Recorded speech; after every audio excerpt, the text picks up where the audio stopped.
Alright, today I'll be showing you my procedure of trimming an Amazon puffer's beak or teeth, also known as Calamesis acellus. This will be his third time getting a trimming, and hopefully y'all can learn a thing or two. Alright, the first thing you'll need is clove oil. You can get it at Walmart, online. I got mine from my local grocery store. I found it in the essential oils department. It's basically used to sedate the puffer so he doesn't puff up or squirm on you during the procedure. The next thing you'll want to get is a nice sharp pair of cuticle cutters to trim the puffer's teeth with. Alright, the next thing you'll want to get is 2 bowls or 2 containers to put your tank water in. One is for the recovery bowl and the other is for the clove oil. I suggest getting a bowl that holds at least a liter of water for the clove oil, because we will be measuring out 750 milliliters in that specific container. And then for the recovery bowl, get yourself an air pump. I like to add on an air control valve just to slow down the amount of air being pumped into that tiny bowl so it's not causing too much agitation. You don't want the puffer being too stressed out after that. And an air stone to disperse the bubbles evenly. I like to use the same air stone every time. I just keep it in my supplies just in case a little bit of clove oil gets onto it, because that stuff is pretty powerful and even just the tiniest bit stinks. Then you'll want to get yourself a spoon or stirring stick to mix the clove oil into the tank water nice and evenly. I also like to use a pair of nitrile gloves or powder-free gloves. Okay, after you've got all your supplies together, you're going to want to measure out 750 milliliters of tank water. In this video, I use 1 drop. Sometimes you might need 2, depending on how big your puffer is. And, alright, let's add it in. Just 1 drop. And just remember, if you accidentally drop in too much, you can always just dump it out and go get some more tank water and measure it out. But I've been using 1 drop per 750 milliliters in this procedure so far. Then you want to mix it in nice and evenly.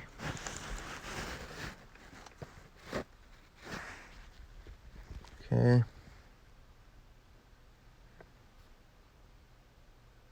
Okay, after I mix the clove oil, I go fish out the puffer and put him into the recovery dish as I await to transfer him over to the clove oil.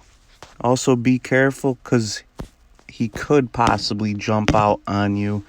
You don't want that to happen. Alright, let's transfer him to the clove oil. Do it kind of quickly.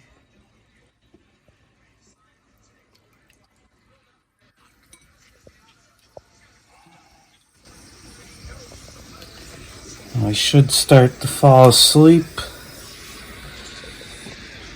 Just wait till he starts rolling over, and then you want to be quick to grab him, so you don't want him to pass out too much. Could take 30 seconds to a minute to start kicking in, but he'll start to roll over. Starting to get a little bit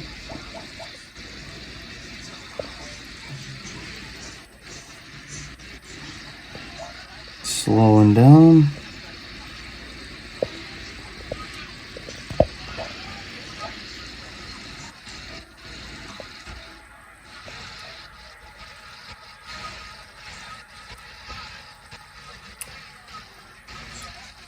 By the way, this is his 3rd trimming.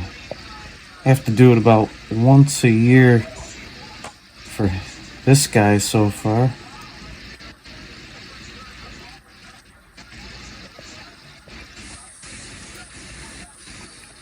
Alright, let's see. Oh, nope, he's still awake.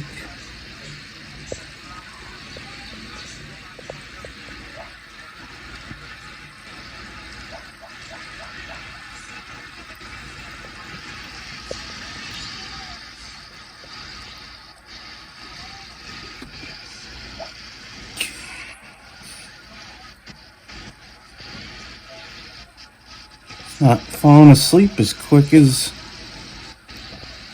the last 2 times. And we might have to drop in another drop of oil.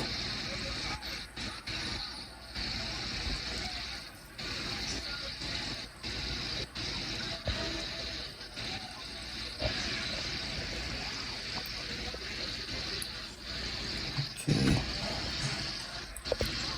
Get them good. Carefully snip them.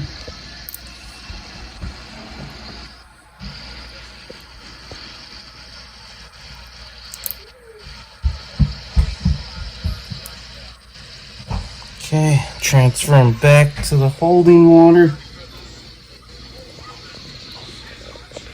And he should slowly start coming back. He didn't quite fall asleep as much as the last 2 times. Hope he's not too stressed out, but come back to him in a few minutes.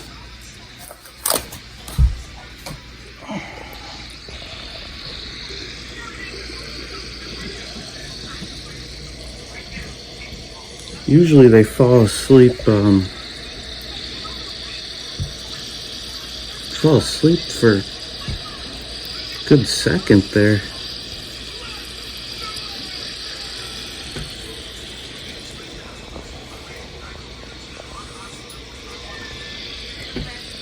But I like to leave them in the holding water for up to 30 minutes. I don't know, 15, 20, 30 minutes. Just so the other fish aren't bothering them. I might put them in a breeding net in the tank in a few here. Alright, so after about 15 minutes I transferred him back to the tank, but I put him inside an isolation tank just so the other fish wouldn't bother him in case he was still a little out of it from the clove oil. But he seems to be doing good and slowly recovering. And this is the main guy I'm worried about, bugging him while he's all woozy. It's been about an hour since I put him into the tank, so I'm gonna give him some food and see how he eats now.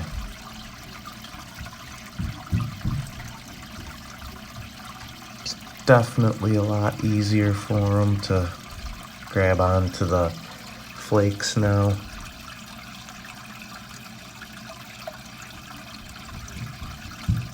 As you can see, I'm gonna give him a pellet to try to nibble on. It's kind of a larger pellet though, something that is a little bit too big for him anyways.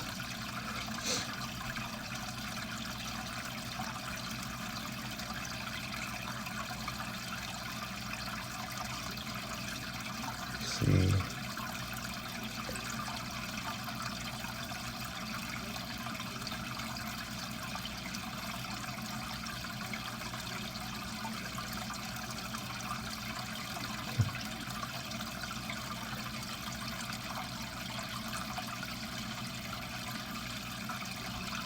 What a doofus.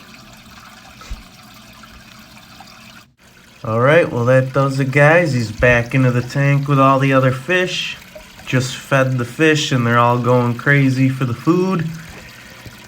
I'd say this was a success. Didn't trim too much off, trimmed just enough so if he does decide to finally start hunting snails, he can crush them. And hopefully this will help whoever is interested in trimming their Amazon puffer's teeth. Anyways, this little girl right here I've had a little over a year. Haven't needed to trim her beak yet. Doesn't look to be overgrown whatsoever. I don't know if she's finding snails and eating them or what, but seems to be keeping her teeth in check, unlike this guy who has now gotten his teeth trimmed 3 times now. But anyways, hope this helps. Give a like and share. Thanks.